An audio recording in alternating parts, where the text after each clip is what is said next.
हे नमस्कार, मेरा नाम है हिमांशु पाराशर और आप देख रहे हैं हिमांशु कोचिंग क्लासेस। आज हम पढ़ने जा रहे हैं difference between revenue receipts and capital receipts.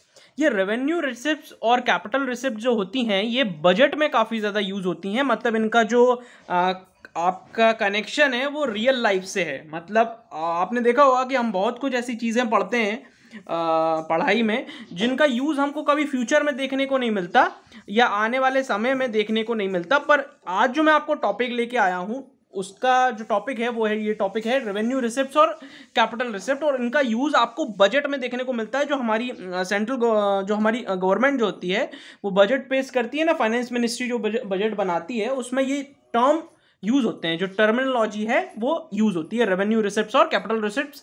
आज हम इनमें डिटेल डिस्कशन करेंगे इनके ऊपर और समझेंगे कि क्या है सारी चीज़ें। ठीक है, इसी के साथ साथ एक बात और, इसकी ये जो पेज है ना इसके मैं फ़ोटो खींच के अपने टेलीग्राम चैनल पर डाल दूंगा। उस टेलीग्राम चैनल को ज्वाइन करना बिल्कुल ना भूलें। उसमें मैं कई सारी अपडेट देता रहता हूँ। मैं आपको सारी अपडेट वीडियो का लिंक भी उसी में प्रोवाइड कर देता हूं। तो उसका जो लिंक है वो मैं आपको डिस्क्रिप्शन और कमेंट कॉलम में दे रहा हूं। किस चीज़ का? टेलीग्राम का। चलिए अब स्टार्ट करते हैं। सबसे पहले हम बात करते हैं बजट रिसिप्ट्स की। देखिए, सबसे पहले समझ लीजिए कि बजट क्या होता है। यदि आपको बजट के बारे में नहीं पता तो बजट पे मैं ऑलरेडी वीडियो बना चुका हूँ। बजट को मैंने उसमें समझाया है और उसके ऑब्जेक्टिव को भी समझाया है कि उसके ऑब्जेक्टिव क्या है, उसका इंपॉर्टेंस क्या है। ठीक है, तो उसका भी लिंक मैं डिस्क्रिप्शन और कमेंट कॉलम में दे रहा हूं, तो आप बजट को समझ सकते हैं। ठीक है, अब मैं आपको समझाता हूं बजट और रिसिप्ट्स। ठीक है ना, ये दो वर्ड हैं, आपको सामने दिख रहे होंगे। तो रिसिप्ट्स का मतलब क्या होता है? किसी चीज का आना। ठीक है ना, मेरे पास सब्सक्राइबर आए मतलब रिसिप्ट्स। ठीक है ना। अब वैसे तो इसका रिसिप्ट्स का जो यूज है वो इन टर्म्स ऑफ मनी है, मतलब पैसे में किया जाता है। पर मैं आपको एक तरीका समझा रहा हूं। रिसिप्ट मतलब किसी चीज का आना। ठीक है, चलिए अब स्टार्ट करते हैं। तो बजट रिसिप्ट्स, अब पढ़ते जाना और समझते जाना। ठीक है, बजट रिसिप्ट्स इंप्लाई का मतलब होता है किसी चीज को कह देना इनडायरेक्ट वे में, है ना। तो बजट इनडायरेक्ट वे में क्या कहता है? पहले ना मैं आपको बजट रिसिप्ट्स का मतलब सारी चीजें बताता जा रहा हूं, एक एक लाइन बाय लाइन, एक एक वर्ड को पढ़ते समझाते हुए, जिससे आप अच्छे से अपने एग्जाम में चीजों को कर सकें। ठीक है, तो budget receipts imply the estimate money receipts. Imply का मतलब होता है इनडायरेक्ट वे में कुछ कह देना। The estimated money receipts of the government from various sources during a given financial year. कुछ समझ में आया होगा, कुछ समझ में नहीं आया होगा, मैं बता देता हूं आपको। देखिए, आपको एक बात पता होगा कि हमारा फाइनेंशियल ईयर 1 अप्रैल से शुरू होता है और 31 मार्च को खत्म हो जाता है। फाइनेंशियल ईयर की मैं बात कर रहा हूं, मैं कैलेंडर ईयर की बात नहीं कर रहा। ठीक है, तो फाइनेंशियल ईयर जो होता है वो 1 अप्रैल से शुरू होता है और 31 मार्च तक खत्म हो जाता है।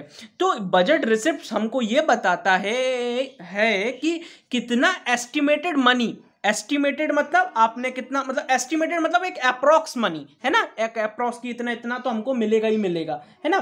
तो वो हमको क्या बता रहा है? बजट रिसिप्ट ये बता रहा है कि पूरे एक साल में 1 अप्रैल से लेकर 31 मार्च तक कितना पैसा हमको मिला, कितना पैसा आया, है ना, गवर्नमेंट के सोर्सेज से। सोर्सेज मतलब क्या होते हैं? जैसे मान के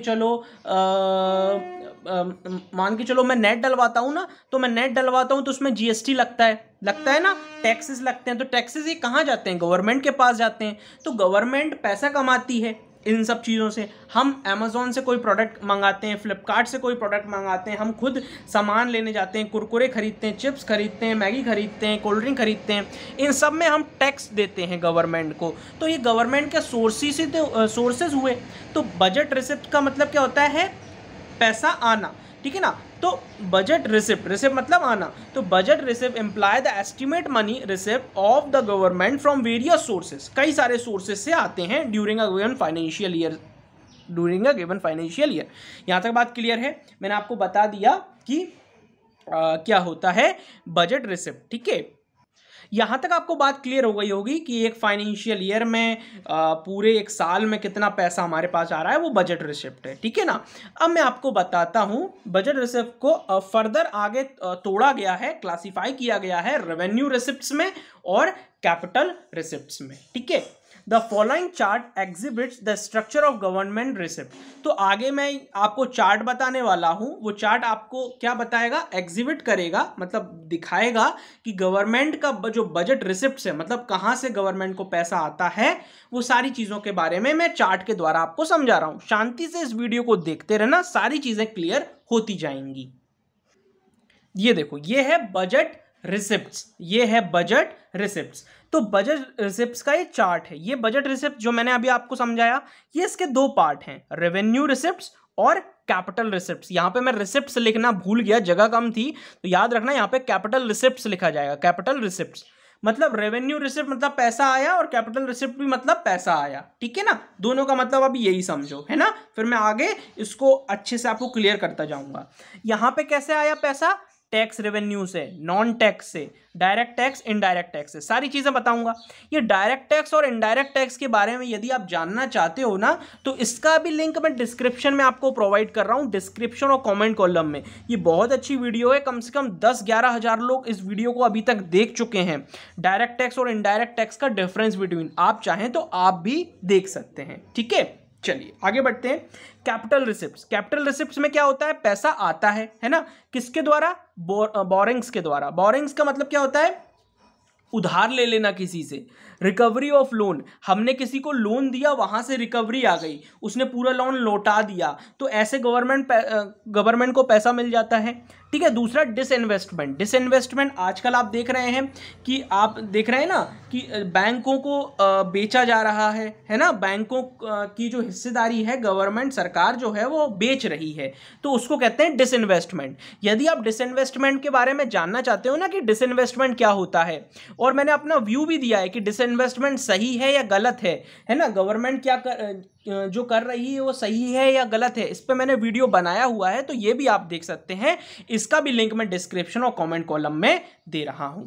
ऐसे ही स्मॉल सेविंग्स, स्मॉल सेविंग्स क्या होती हैं, स्मॉल सेविंग्स मतलब मान के चलिए, वो आपने सुना है किसान विकास पत्र सुना होगा, है ना। आपने मनी मार्केट में सुना होगा, जो certificate of deposit, treasury bills, ये सब क्या है, ये स्मॉल सेविंग्स ये चीज़ें हैं। इसमें क्या होता है कि सरकार क्या करती है, पैसा ले लेती है। मैं सबको समझाऊंगा, ये सारी चीज़ें आपको समझाऊंगा, है ना। अभी आप बस इस स्ट्रक्चर को समझ लीजिए कि सरकार के पास पैसा कैसे आता है, सारी चीजें मैं क्लियर करता जाऊंगा। सरकार के पास कैसे पैसा आता है, तो ये बजट रिसिप्ट्स है, ठीक है ना।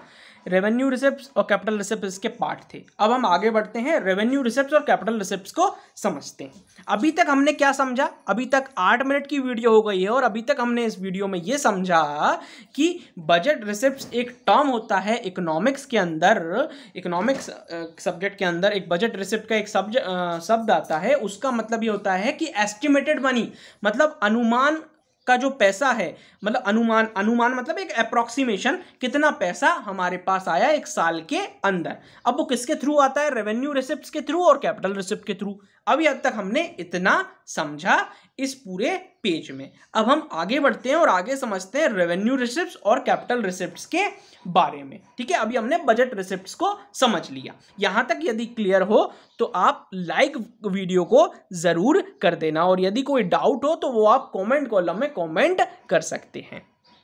चलिए अब हम स्टार्ट करते हैं रेवेन्यू रिसिप्ट्स के बारे में। वीडियो को देखते रहना, ये आपको जिंदगी भर काम आने वाला है, क्योंकि मैं आपको एक बात बता दूं, ये जो टॉपिक है ये कई सारे कॉम्पिटिटिव एग्जाम में भी पूछा जाता है। भले आप उठाकर देख लेना, ठीक है ना। आप कोई भी एग्जाम उठा के देख लेना, यदि वो फाइनेंशियल एग्जाम से रिलेटेड है, मतलब मान के चलिए NABARD, reserve bank of India या कोई स्टेट बैंक ऑफ इंडिया का कोई एग्जाम है, तो उसमें ये क्वेश्चन डेफिनेटली आपसे पूछा जाता है इंटरव्यू में, या फिर किसी एग्जाम में करंट अफेयर्स में ये आ जाता है, डेफिनेटली आ जाता है, क्योंकि मैं इस चीज को एक्सपीरियंस कर चुका हूं, इसलिए आपको बता रहा हूं, ठीक है ना। रेवेन्यू रिसिप्ट क्या होता है, एक आसान भाषा में सबसे पहले मैं आपको रेवेन्यू रिसिप्ट का कॉन्सेप्ट क्लियर कर देता हूं, रियल लाइफ में जो कि फॉलो होता है। रेवेन्यू रिसिप्ट्स एक ऐसी रिसिप्ट्स होती है, रेवेन्यू मतलब पैसा, है ना, और रिसिप्ट मतलब आना, है ना, तो पैसा आना, इस मतलब इसको मैंने तोड़ दिया, इसका मतलब ये निकला कि पैसा आना, है ना, ठीक है। अब इसका क्या मतलब होता है रेवेन्यू रिसिप्ट का?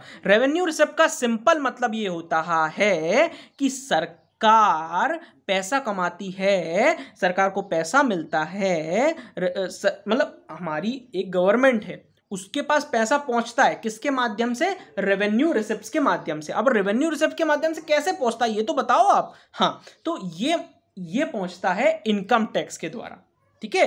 रेवेन्यू रिसिप्ट्स में क्या आता है? Income tax. इसमें ना तो सरकार की जो गवर्नमेंट होती है ना तो उसकी लायबिलिटी बढ़ती है ना घटती है ना। तो इसमें क्या होता है कि सरकार पे कोई डैमेज नहीं आता, सरकार पे कोई भार नहीं आता, कोई ऑब्लिगेशन नहीं आता। देखो इनकम टैक्स में सरकार का क्या जा रहा है? कुछ नहीं जा रहा सरकार का, सरकार को तो एक तरीके से टैक्स मिल रहा है। लैंड रेवेन्यू, ये सरकार डायरेक्ट पैसा कमा रही है। Corporate tax, toll tax, succession duty, capital gain tax. अब जैसे टोल टैक्स है, टोल टैक्स सरकार कब लेती है? वो जैसे हाईवेज माईवेज बना देती है ना, तो उसमें वो पैसा लेती है, फिर टोल टैक्स लेती है ना, जिससे वो पैसा रिकवर हो सके, है ना।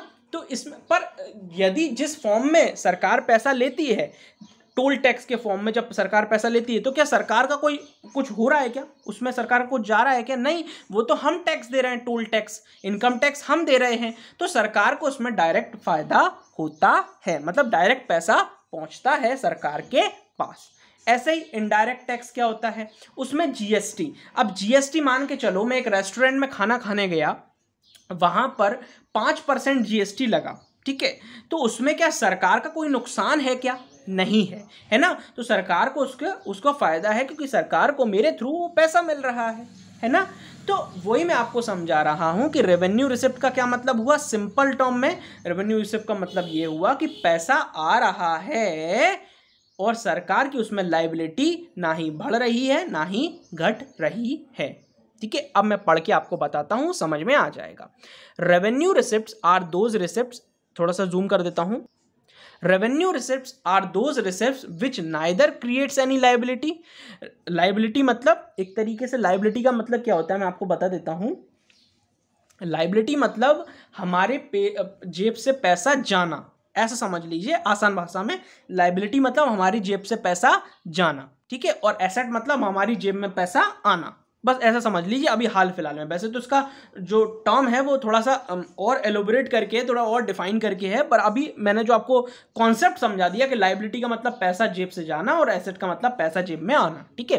तो रेवेन्यू रिसिप्ट्स वो रिसिप्ट्स होती हैं, रिसिप्ट मतलब आना, ठीक है ना, विच नाइदर क्रिएट एनी लायबिलिटी, ना तो ये क्रिएट करती हैं लायबिलिटी मतलब ऑब्लिगेशन, आपको ऐसा कोई दायित्व नहीं क्रिएट होता, ना ही lead to reduction in the asset, ना ही एसेट आपकी कम होती, ना ही लायबिलिटी आपकी क्रिएट होती, ठीक है। ना तो आपकी जेब में पैसा आता, ना आपकी जेब में पैसा जाता, ये ऐसा है कुछ सिस्टम, है ना। तो revenue receipts are those receipt which neither creates any liability nor lead to reduction in the asset, मतलब पैसा तो आता है पर एसेट कम नहीं होती, पैसा कम नहीं होता, इसमें पैसा आता ही है। जैसे हम मान के चलो इनकम टैक्स दिया तो सरकार के पास पैसा पहुंच रहा है, तो ये थोड़ी है कि सरकार के पास पैसा कम हो गया, नहीं, इनकम टैक्स के थ्रू उसको पैसा मिला, किसको? सरकार को, ठीक है। मैंने थोड़ा सा और समझाने की यहाँ पे कोशिश की है।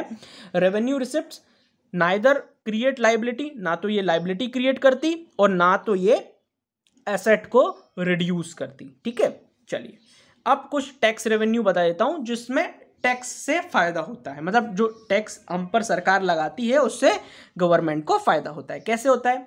तो ये मैंने एग्जांपल दिए हैं। इनकम टैक्स हम भरते हैं तो ये रेवेन्यू रिसिप्ट के अंदर आता है, ठीक है। Land revenue, corporate tax, toll tax, succession duty, capital gain tax etcetera. Indirect tax में जीएसटी आ जाता है, तो ये हम पे करते हैं, हम आम जनता पे करती है ना, तो ये सब रेवेन्यू रिसिप्ट्स के अंदर आता है। मतलब सरकार को कितना पैसा मिला टैक्स के द्वारा, रेवेन्यू रिसिप्ट्स में आता है।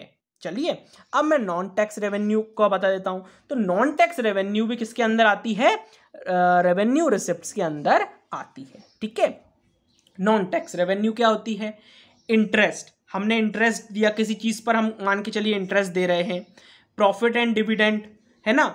फीस, लाइसेंस फीस, लाइसेंस आप बनवाते हो ना तो उसकी फीस देनी पड़ती है, पहले लर्निंग लाइसेंस बनवाने के लिए फीस देनी पड़ती है, फिर परमानेंट लाइसेंस बनवाने के लिए फीस देनी पड़ती है। तो ये सब फीस किसके पास जाती है? गवर्नमेंट के पास जाती है। किस फॉर्म में जाती है?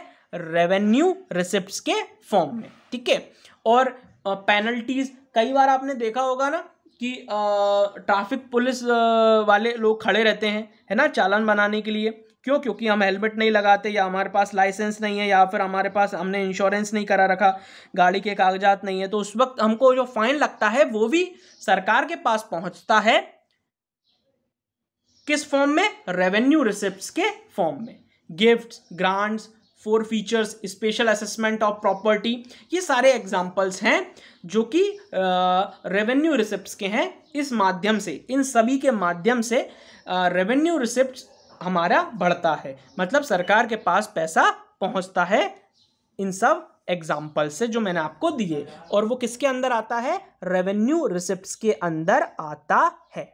ठीक है, ठीक है, यहां तक बात क्लियर है। अब आपको एक मन में डाउट हो रहा होगा कि मैं ये बोल रहा हूं कि रेवेन्यू रिसिप्ट का मतलब भी पैसा आना है और कैपिटल रिसिप्ट का मतलब भी पैसा आना है ना। मैं दोनों बातों में सेम चीज बोल रहा हूं, तो अब आपको क्लियर हो जाएगा, ठीक है, आने वाले टाइम में। तो वीडियो में बने रहना, बेहद इंपॉर्टेंट वीडियो है। इस वीडियो को यदि आप स्किप करते हो, आगे बढ़ जाते हो, तो कॉन्सेप्ट हमेशा के लिए वैसा की वैसा ही रह जाएगा जैसे कि इस वीडियो में आने से पहले था। ठीक है, तो रेवेन्यू रिसिप्ट मैंने क्लियर कर दिया कि पैसा किस फॉर्म में सरकार के पास पहुंच रहा है।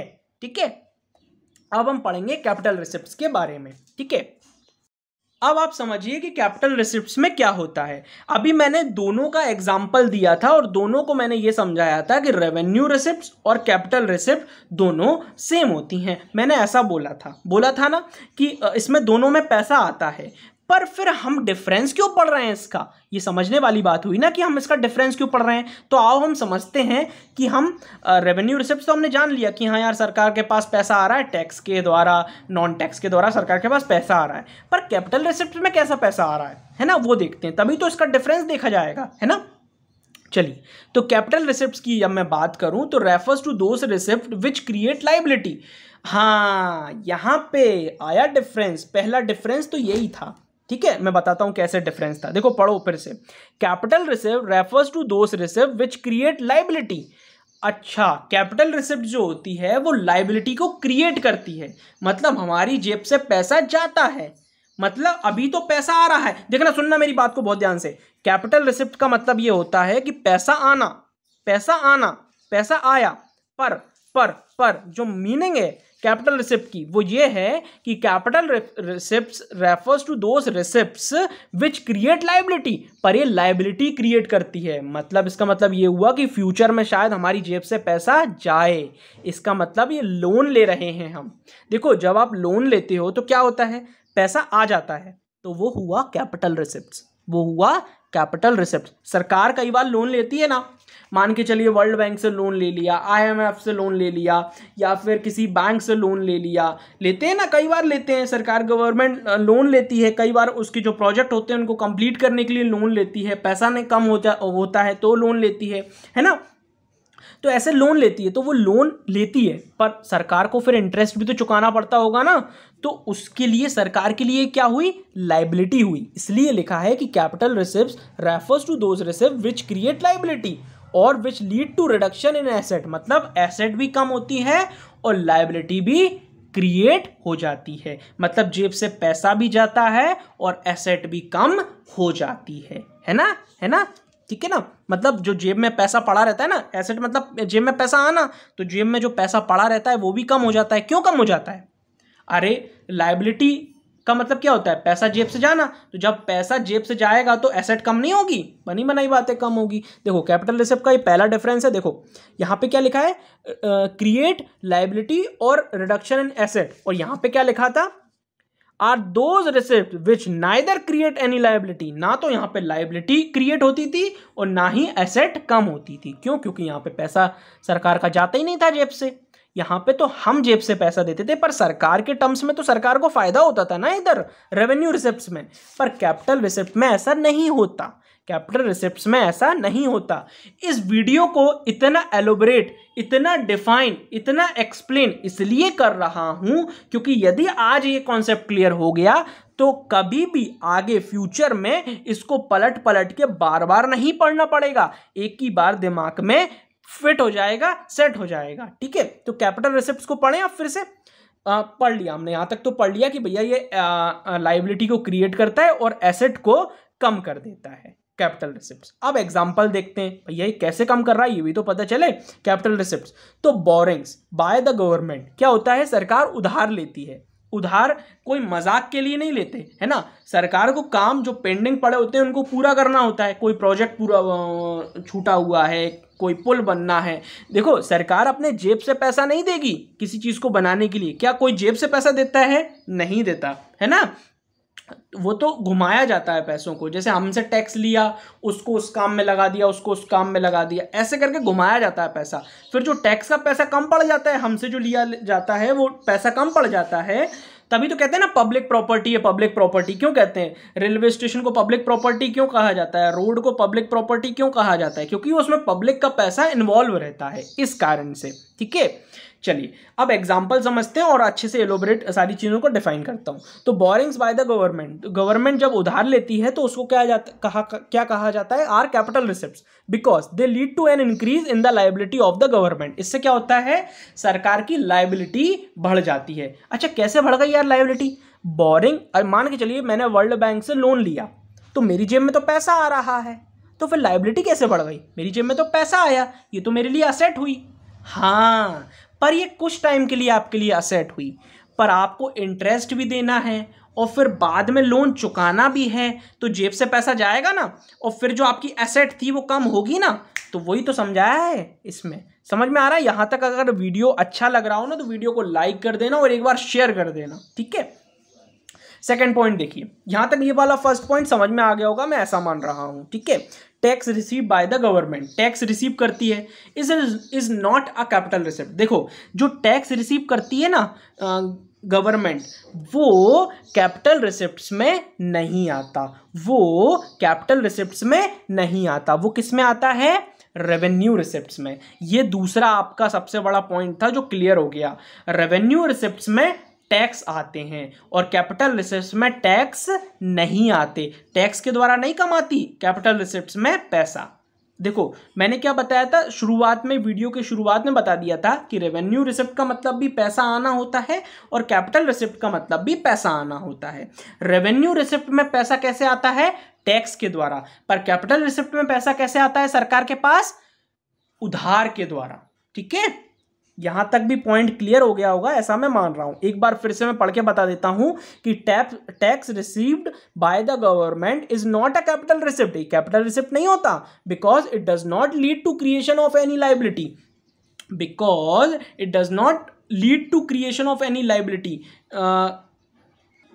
क्योंकि देखो टैक्स आता है तो लायबिलिटी क्रिएट थोड़ी होती है। बताओ यदि किसी के पास टैक्स आएगा, जैसे गवर्नमेंट को मैं टैक्स दे रहा हूं, तो क्या गवर्नमेंट की लायबिलिटी हो रही है ना? नहीं हो रही ना, इसलिए लिखा है because it does not lead to creation of any liability. Tax से गवर्नमेंट की लायबिलिटी नहीं क्रिएट होती, पर लोन लेने से गवर्नमेंट की लायबिलिटी क्रिएट हो जाती है, क्योंकि उसको बाद में इंटरेस्ट भी चुकाना है जिससे भी लोन लिया है और पूरा का पूरा पैसा भी चुकाना है। ठीक है, यहां तक बात क्लियर है। Receipt from the sale of share of public enterprises is a capital receipt because it leads to reduction in the asset of the government. Most of the time पता है क्या होता है? सरकार इतना पैसा उधार ले लेती है कि हमको हमारी जो असेट हैं उनको बेचना पड़ता है। होता है ना, कई बार ऐसा होता है कि हम नॉर्मल लोगों की बात कर लेते हैं। जब हम बैंक से लोन लेते हैं तो मोस्ट ऑफ द टाइम ऐसा होता है कि मान के चलो हम चुका नहीं पा रहे उस पैसे को। फॉर एग्जांपल मैंने बिजनेस के लिए लोन लिया और वो बिजनेस डूब गया, वो इंसॉल्वेंट हो गया, मैं दिवालिया घोषित हो गया। ठीक है ना, वो बिजनेस खराब हो गया। तो उस कंडीशन में क्या हुआ? मुझे अपना बिजनेस बेचना पड़ेगा और बैंक को तो पैसा मेरे को चुकाना ही पड़ेगा, है ना। तो receipt from the sale of share of public enterprises, मतलब मान के चलिए मेरे पास अब सरकार के टर्म्स में हम बात कर लेते हैं। सरकार ने लोन लिया, लोन ले रखा था, ठीक है, अब सरकार के पास पैसा नहीं है चुकाने का, डेट आ गई चुकाने वाली, तो उस कंडीशन में सरकार क्या करती है, पब्लिक इंटरप्राइजेस को बेच देती है ना। तो receipt from the sale of share of public enterprises, उसके शेयर बेच देती है, इज अ कैपिटल रिसिप्ट, इसको कैपिटल रिसिप्ट बोला जाता है, ठीक है ना। क्यों बेचती है, क्योंकि हमने लोन लिया था, अब उसको चुकाना है, because it's leads to reduction in the asset of the government, इससे क्या होता है, रिडक्शन हो जाती है एसेट। देखो एक बात बताऊं, आज जो जितने भी सरकारी बैंक हैं, SBI हो गया, बैंक ऑफ इंडिया हो गया, PNB हो गया, बैंक ऑफ बड़ौदा हो गया, यूनियन बैंक ऑफ इंडिया हो गया, कैनरा बैंक हो गया, ये सब क्या हैं, ये सब आज सरकार के असेट हैं, ये पैसा सरकार की जेब में डालते हैं। पर यदि हम इनको बेच देते हैं, इनको सेल कर देते हैं, तो इससे क्या होगा, सरकार का असेट जो है वो रिड्यूस हो जाएगा, कम हो जाएगा, है ना, हो जाएगा ना। अब सरकार की भी मजबूरी है, क्यों, क्योंकि हमने बाहर से लोन ले रखा है। लोन क्यों ले रखा था, हम जो प्रोजेक्ट पेंडिंग थे, ग्रोथ नहीं हो रही थी, उसको ग्रोथ को भी तो उठाना था। तो कई सारे ऐसे कारण हैं जिसकी वजह से ये चीज़ हो जाती है, ठीक है। चलिए, सोर्सेज ऑफ कैपिटल रिसिप्ट्स, अब कैपिटल रिसोर्स के सोर्सेज क्या होते हैं, कहाँ कहाँ से पैसा आता है। रिकवरीज ऑफ लोन्स, ठीक है ना, रिकवरीज ऑफ लोन्स, मान के चलिए सरकार ने किसी को पैसा दिया था, आपने देखा होगा ना, हम मालदीव्स को पैसा देते रहते हैं, आपने यदि आप इंडिया की न्यूज़ पढ़ते रहते होंगे तो आपने देखा होगा कि सरकार मालदीव्स को और कई सारे ऐसे छोटे छोटे द्वीप हैं, कई सारे ऐसे छोटे छोटे कंट्रीज़ हैं जिनको सरकार लोन देती रहती है, तो उनकी भी डेट हो जाती होगी, तो वहाँ से लोन वापस आता होगा इंटरेस्ट सहित, तो रिकवरीज ऑफ लोन्स, तो वो कैपिटल रिसिप्ट्स के अंदर ही आता है, वो पैसा कैपिटल रिसिप्ट्स के अंदर आ जाता है, ठीक है। बोरोइंग्स, अदर लाइबिलिटीज़, है ना, बोरोइंग्स कर ली हमने या अदर लाइबिलिटीज़ से हमने पैसा कमा लिया, वो एक तरीका है। डिसइन्वेस्टमेंट, जो मैंने अभी आपको बताया कि जब सरकार के पास पैसा नहीं होता तो उस कंडीशन में सरकार चीज़ों को बेचती है, बनी बनाई बात है। स्मॉल सेविंग्स, ये सब तरीके हैं कैपिटल रिसिप्ट्स के, यहाँ से पैसा आता है किसको, सरकार को, ठीक है ना। आई होप कि यहाँ तक आपको समझ में आ गया होगा और कॉन्सेप्ट भी क्लियर हो गया होगा। मैंने अपनी तरफ से पूरी कोशिश की है। यदि आपको कोई डाउट होता है फिर भी तो आप कमेंट कॉलम में कमेंट कर सकते हैं, पर वीडियो को लाइक करके ज़रूर जाइएगा। चलिए अब हम डिफरेंस बिटवीन देख लेते हैं इस वीडियो का, ठीक है। ओके, चलिए डिफरेंस बिटवीन, मेरे को लगता है कि काफ़ी हद तक सारी चीज़ें क्लियर हो गई हैं। अब आपको डिफरेंस बिटवीन इतनी जल्दी समझ में आएगा, देख लेना आप। Difference between revenue and capital receipts. पहला meaning, revenue receipt neither creates any liability nor reduce any asset of the government. बनी बनाई बात है, मैंने अभी आपको पहले पॉइंट में ही समझा दिया था कि रेवेन्यू रिसिप्ट जो होती है वो ना तो लायबिलिटी क्रिएट करती और ना एसेट को कम करती, है ना। रेवेन्यू रिसिप्ट मैं पहले ऑलरेडी समझा चुका हूं, तो अभी जल्दी भागूंगा, ठीक है। Capital receipt, capital receipt either creates any liability और reduce any asset of a government. Capital receipt जो होती है या तो वो लायबिलिटी क्रिएट करती है या फिर वो एसेट कम कर देती है। देखो मैं एग्जांपल दूं आपको, हमने किसी से लोन लिया, ठीक है, लिया, है ना, अब हमारे लायबिलिटी क्रिएट हो गई, पर हमने अपना एक बैंक बेच के पैसा चुका दिया, एक बैंक बेच के पैसा चुका दिया तो हमारी एसेट कम हो गई, तो लायबिलिटी कम हो गई उस कंडीशन में। अभी देखो सुनना, फिर से सुनना, मान के चलो सरकार ने किसी से लोन लिया, ठीक है, तो लायबिलिटी बढ़ गई, ठीक है। अब जब डेट आई तो सरकार ने एक बैंक बेच दिया तो लायबिलिटी कम हो गई पर एसेट भी कम हो गई। लायबिलिटी तो एकदम ही खत्म हो गई क्योंकि हमने पैसा चुका दिया। देखो बैंक बेचा, बैंक किसी प्राइवेट को दे दिया, पैसा ले लिया, पैसा सरकार ने उसको दे दिया जिससे लोन लिया था, है ना। तो इससे क्या हो गया, हमारा एसेट कम हो गया पर लायबिलिटी हमारी डिक्रीज हो गई। मतलब कैपिटल रिसिप्ट में कोई एक ही चीज होती है, सिंपल सी बात है, आइदर क्रिएट्स लायबिलिटी, या तो लायबिलिटी क्रिएट होती है या फिर एसेट कम हो जाती है, इसमें दोनों में ही हमको नुकसान होता है। इसलिए कैपिटल रिसिप्ट्स नहीं करनी चाहिए ज्यादा, ये हमको यहां से समझ में आता है ना। Obligation for return in future, अब दायित्व, ऑब्लिगेशन का मतलब होता है दायित्व, हमको फ्यूचर में रिटर्न करना है, रिटर्न मतलब वापस करना है। ये कब होता है, ये टर्म्स ऑफ लोन होता है। मैंने आज एक किसी बैंक से लोन लिया तो मेरे को वो वापस करना है, तो वो मेरा एक कर्तव्य हुआ ना, एक ऑब्लिगेशन हुआ। तो there is no obligation, revenue receipts में कोई ऑब्लिगेशन नहीं होता रिटर्न करने का। एक बात बताओ, सरकार इनकम टैक्स लेती है, जीएसटी लेती है, तो क्या वापस करती है? नहीं, उसका कोई दायित्व नहीं है वापस करने का, है ना। ठीक है, दूसरा पॉइंट, ये तो क्लियर था ना ये वाला पॉइंट, इसलिए इसमें ज़्यादा टाइम नहीं दिया। There is no obligation to return the amount in future, future में पैसा नहीं लौटाना, जीएसटी का जो पैसा ले रही है गवर्नमेंट, वो बनी बनाई बात है कि वो हमारे फायदे के लिए ही यूज, वापस से वो घूमता है, पैसा वापस से हमारे फायदे के लिए पहुंचता है। पर मैं इसमें बात कर रहा हूं रेवेन्यू रिसिप्ट में, पर अभी तो जो उनके पास जो पैसा पहुंचा उनका तो कोई दायित्व नहीं है लौटाने का, है ना। आप इसमें पढ़ो कैपिटल रिसिप्ट्स में क्या ऑब्लिगेशन है, certain capital receipts like borrowings must be return in future, इसको बोरोइंग्स को हमको तो फ्यूचर में रिटर्न करना ही पड़ता है, अलॉन्ग विथ इसी के साथ साथ इंटरेस्ट भी हमको पे करना पड़ता है। सरकार ने यदि किसी से लोन लिया है तो उसको पेमेंट करना पड़ता है, पूरा पैसा और इंटरेस्ट भी। It means there an obligation of return in future, मतलब इसका मतलब ये हुआ कि इसमें दायित्व होता है, इसमें कर्तव्य होता है आपका, जो आपने बाहर ले रखा है सर पे, जो वजन ले रखा है लोन का, उसको चुकाना पड़ता है फ्यूचर में, किसके अंदर, कैपिटल रिसिप्ट्स के अंदर। चलिए कैरेक्टर क्या होता है, they are regular as well as recurring in character, ठीक है। अगला पॉइंट क्या है, कैरेक्टर, तो they are regular as well as recurring in character, मतलब रेवेन्यू रिसिप्ट जो हम पढ़ रहे हैं, इसका कैरेक्टर कैसा होता है, बार बार, रिकरिंग मतलब बार बार, है ना, इसमें बार बार पैसा आता रहता है। कैसे आता रहता है सरकार के पास बार बार पैसा, देखिए मैंने मैगी खरीदी, सरकार के पास पैसा पहुंचेगा ना, वो फिर जो जिससे खरीदी है वो पैसा देगा आगे जाके होलसेलर को, फिर होलसेलर मैन्युफैक्चरर को देगा, फिर मैन्युफैक्चरर सरकार को देगा, तो सरकार के पास पैसा पहुंच रहा है बार बार। फिर मैं एक दिन कुरकुरे लेने गया तो सरकार के पास पैसा पहुंचा, मैंने ट्रेन की टिकट ली तो पैसा पहुंचा, बस की टिकट ली, तो इसका जो नेचर होता है रेवेन्यू रिसिप्ट का, वो कैसा होता है, रिकरिंग, मतलब बार बार होता रहता है, ठीक है। ऐसे ही कैरेक्टर इसका कैसा होता है, इर्रेगुलर, क्या सरकार बार बार लोन लेती है, नहीं, यदि सरकार बार बार लोन लेगी ना तो देश ही खत्म हो जाएगा, है ना। तो सरकार भी समझती है, जानती है कि दे आर इर्रेगुलर, ये रेगुलर नहीं होता, कैपिटल रिसिप्ट रेगुलर नहीं होती, बार बार हम एसेट को बेचते थोड़ी हैं, बिना बात के एसबीआई थोड़ी बेच देंगे हम, they are irregular and non recurring in character, तो ये बार बार नहीं होती हैं चीज़ें, कभी कभार होती हैं, जब हम बहुत ही ज़्यादा दिक्कत में पड़ जाते हैं तब चीज़ों को बेचना पड़ता है और तब हमको लोन लेना पड़ता है, बार बार ये चीज नहीं की जाती है। तो ये इर्रेगुलर इसका कैरेक्टर होता है और नॉन रिकरिंग होती है, मतलब बार बार नहीं होती क्या, कैपिटल रिसिप्ट्स, ठीक है। एग्जाम्पल तो मैं आपको पीछे भी दे चुका हूं, तो आप पीछे के एग्जाम्पल्स भी लिख सकते हैं, ठीक है।